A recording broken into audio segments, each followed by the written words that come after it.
Hello everyone, welcome to Horror Game Review, the series where we take horror games and review the shit out of them. This is the first video I'm making as part of this series, so I'm just sort of trying things out, and we're going to start off with a short little game. Like, I don't even know if I'm going to do any more videos like this, but hopefully, I don't know, hopefully this is fun. So the game in question today is called The Walk and is made by a developer called Darkus Crack in the URL. So you start off playing as a random dude who's visiting his friends for the weekend, and oh shit, all of a sudden your car breaks down and you don't know what you're doing. So you go on a walk encountering various NPCs along the way, the first of which being a guy called Blind Man. Blind Man naturally looks jacked as fuck, and I bet he can do whatever workout he participates in with his eyes closed. You quickly converse with him, talking about how your car just broke down and you're looking for some help. He responds with something along the lines of, "Damn, that's pretty bad, dog." And then you briefly mention to him how you intend to visit your friends who live just at the end of the town.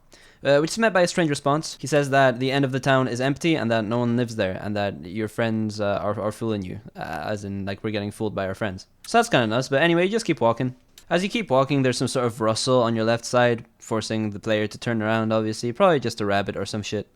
I have to say that up until this point, the game has looked pretty well made. Nothing spectacular in terms of graphics, nothing groundbreaking, but smooth, playable, nothing's crashing, nothing's lagging, and it just plays really smoothly. Obviously, since this is a free itch.io horror game, you have to have a supermarket. It is called the Darkus Market, which I just realized upon editing this video. When you enter it, you speak to the employee at the cash register, weirdly being met by a similar comment to the blind man who told you that the town doesn't, like, it just stops, like, and no one lives at the end of it, which is kind of weird. But instead of questioning all of your life choices, this is a horror game, so obviously you exit and you continue walking anyway. Oh shit, there's a jump scare. Yep, that's the first jump scare of the game. Pretty average. I'd have to give it about like a 4 out of 10. Maybe it wasn't as impactful because I was distracted by the live chat while walking, so I just didn't have that, initial impact of it. But yeah, no, nothing too exciting there, in my opinion. Yeah, so like I said, you just continue walking, and then you reach an invisible wall at the end of the map, and there's a little message at the bottom of the screen saying, "Yeah, I need to find a camera." Like your character's saying, "Oh, you need to find a camera." Or like, "I need that camera," or something. I was very confused by this for about like 5 minutes, just walking back and forth.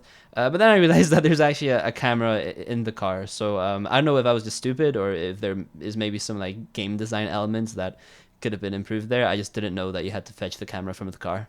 So yeah, you pick up the camera and then you get into this like nice VHS sort of camera view thing, which is cool. That's a nice visual change of pace. I like that. So you walk deeper into the town, and then all of a sudden there's this woman standing in place, just looking all creepy and shit because it's a horror game.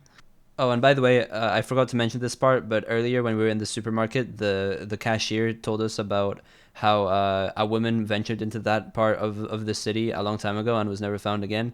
And, obviously that indicates that this is the same woman, so, pretty scary. So anyway, upon encountering this woman, a cutscene plays and a car, drives her over, nearly driving you over. I didn't realize this at the time, but if you slow it down, you actually see the blind man from earlier actually driving the car, who doesn't seem to be that blind anymore. So that's a bit of a twist to Rooney that kind of, twisted my balls there a little bit. But anyway, then the game ends, and that was just like a fun little short experience. Also, I'd like to point out this banging tune that plays on the outro credits scene.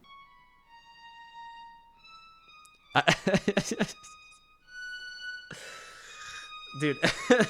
I don't know if that was written by Jacob Collier or what, but that's the most beautiful thing I've ever heard in my whole life. So overall, I would have to say that The Walk was a very average short horror game experience. You usually find games like this quite often on itch.io that you can just download for free, usually made by like developers who have like a few years in the game and kind of know what they're doing. And honestly, like, I respect it. Like, I haven't gotten into game development yet, so I don't know the struggle. I don't know what it's like, but I assume it's quite hard. Like, I tried programming quite a few times. Even like the course I'm going to, it involves programming, and I just can't wrap my head around it. It's really difficult. And I'm 20 years old. Some of these developers are like really young. Like some of them are like in their early teens. Some are like 16, 17. So there's obviously a lot of work and talent that goes into this, and I don't want to negate it. But when it comes to the overall horror aspect, I just don't think this was that spectacular. The jump scares weren't that scary. And the horror factor, with the demon jump scare and stuff like that, it just didn't It just didn't get me all that much. So I'd probably overall have to give this game a solid, probably, you know, I'll be nice. I'll put it at like a 4. You know, I think a 4 is fair to say. Maybe if I was in a worse mood, I'd give it a 3. But, you know, like a 4 feels good right now. So, yeah, no, that's my opinion on The Walk. If you enjoyed this video, let me know about it. And, yeah, see ya.